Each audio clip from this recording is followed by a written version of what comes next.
শ্রী শ্রী শনিদেবের ব্রতকথা। শ্রীহরি নামেতে এক ছিল যে ব্রাহ্মণ, নিত্য ভিক্ষা করি করে উদর পূরণ। দিবারাত্র কৃষ্ণ নাম জপে অকপটে, অন্তরে সদাই সুখী অন্ন নাহি পেটে। হেনকালে তার এক পুত্র জনমিল, পুত্র মুখ দেখি দ্বিজ বিষাদে ভাসিল। ভিক্ষা করি দ্বিজ সেবা পুত্র রক্ষা করে, সুমঙ্গল বলি নাম রাখিল পুত্রেরে। অত্যন্ত মেধাবী পুত্র সবে গুণ গায়, অল্পদিন মধ্যে শিশু শিখে সমুদয়। শাস্ত্র আলোচনা করি শাস্ত্রজ্ঞ হইল, পণ্ডিত বলিয়া তারে সকলে জানিল।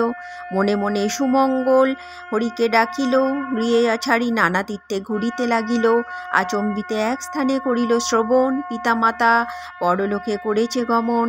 শুনি তাহা গয়াধামে করিয়া গমন, বিষ্ণুপাদ পদ্মে শিশু করিল অর্পণ। কাল বসে ঘটে যাহা কে করে খণ্ডন, শনি দৃষ্টিতে পড়ে দ্বিজেন্দ্র নন্দন। ভ্রমিতে ভ্রমিতে দ্বিজ যায় বহু দূরে, শেষে উপস্থিত হয় বিদর্ভ নগরে। রাজার সভায় দ্বিজ উপস্থিত হইল, ব্রাহ্মণ দেখিয়া রাজা অভ্যর্থনা কইল। রাজার নিকটে দ্বিজ দেয় পরিচয়, সুমঙ্গল নাম মোর হে মহাশয়। অতি দুঃখী হই আমি নাই পিতা মাতা, নানা দেশ ভ্রমি আমি থাকি যথা তথা। শ্রীবৎস রাজন বলে চিন্তা দূর করো, আমার আশ্রমে থাকি মোরে কৃপা করো। শাস্ত্রজ্ঞ পণ্ডিত তুমি বুঝি অনুমানে, শাস্ত্রপাঠে তুষ্ট করো সভাসদগণে। দুই পুত্র আছে মোর শুনো হে ব্রাহ্মণ, পড়াইব তব কাছে করিয়াছি মন।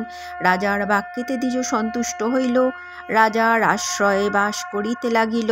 দুই রাজপুত্রে দ্বিজ অতি যত্ন করে, নিত্যই পড়ায় দ্বিজ রাজার কুমারে।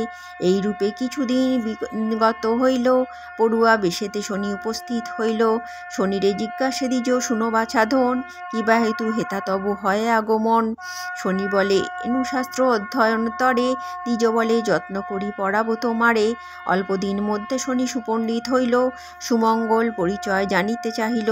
শনি বলে পরিচয় কিবা দিব আর, শনৈশ্চর নাম মোর সূর্যেরও কুমার। সুমঙ্গল বলে যদি দেখা দিলে মোরে, কিসে দুঃখ দূর যাবে বলো হে আমারে। আমার উপরে আছে তোমার কটাক্ষ, কিসে যাবে বলো প্রভু হইয়া সপক্ষ। শনি বলে ভোকাকাল 6 মাস আছে, 10 দণ্ড মধ্যে যাবে না আসিবে কাছে। সপ্তম দিবসে গিয়া ভাগীরথী তীরে, একান্ত মনেতে দ্বিজ ভজ মুরারিরে। এত বলি শনিদেব অন্তর্ধান হইল, সুমঙ্গল আর তার দেখা না পাইল। শনি আজ্ঞা মতো দ্বিজ গিয়া গঙ্গা তীরে, নারায়ণে ভজে দ্বিজ একান্ত অন্তরে। 10 দণ্ড পূর্ণ হইল মনেতে বিচারি, উঠি দাঁড়াইল দ্বিজ বলিয়া শ্রীহরি। কিন্তু 10 দণ্ড পূর্ণ না হয় তখন, তার পূর্বে চলে আসে আপন ভবন। তাহা দেখি শনিদেব কুপিত হইল, দুই রাজপুত্রে শনি হরণ করিল। পুনমায়া বলে দুই শিশু মুণ্ড গড়ি, দ্বিজের নিকটে শনি যান তাড়াতাড়ি। হেতা দ্বিজ চক্ষু বুঝে শ্রীহরিরে স্বরে, মুণ্ড দুটি ফেলে তার উরুর উপরে। হেতা নিদ্রা যোগে রাজা দুঃস্বপ্ন দেখিল, পাত্রমিত্র লয়ে রাজা গঙ্গা তীরে গেল।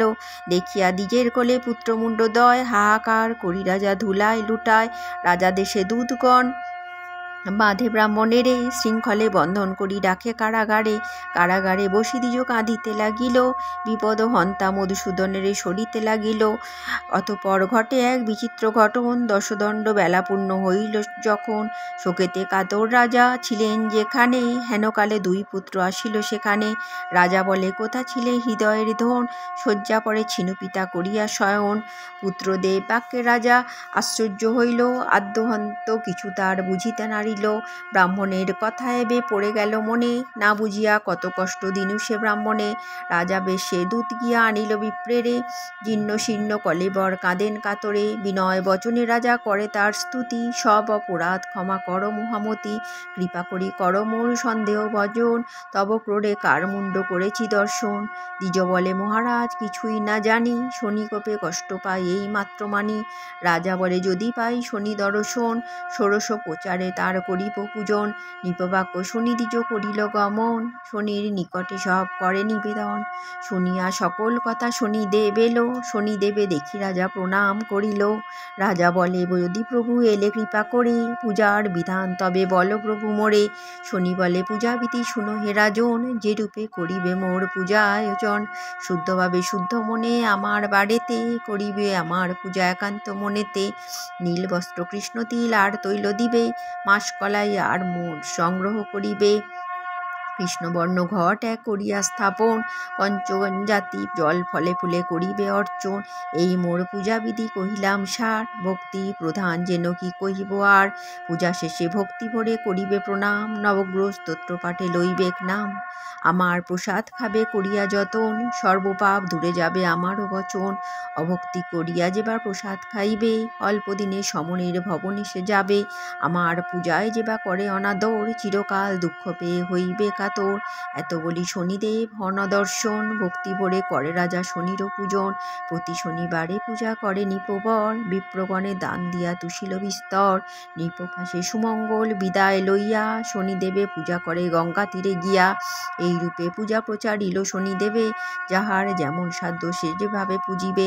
শনির মাহাত্ম্য যত কে বর্ণিতে পারে, কিঞ্চিৎ রচিত হইল শনিদেবের বরে। সর্বদা শনির পদ থাকে যার মনে, উদ্ধারে বিপদ হতে পড়িলে সমনে। শনির পাঁচালি যেবার রাখিবে ভবনে, কখনো না পড়ে সে বিপদ বন্ধনে। শনি প্রণমিয়া যেবা নিজ কার্যে যায়, সমাদর করে তারে রাজারও সভায়। স্কন্দ পুরাণের কথা অন্যতা না হয়, যথাবিধি ব্যাসবাক্য কবু মিথ্যা নয়। শুদ্ধাশুদ্ধ জ্ঞানহীন বলে নিবারণ, ভূমিতে লুটিয়া বন্দি শনিরও চরণ। এত দূরে এই গ্রন্থ সমাপন করি, শনৈশ্চর প্রীতে সবে বল হরি হরি। অথ শ্রী শনিদেবের ব্রতকথা সমাপ্ত।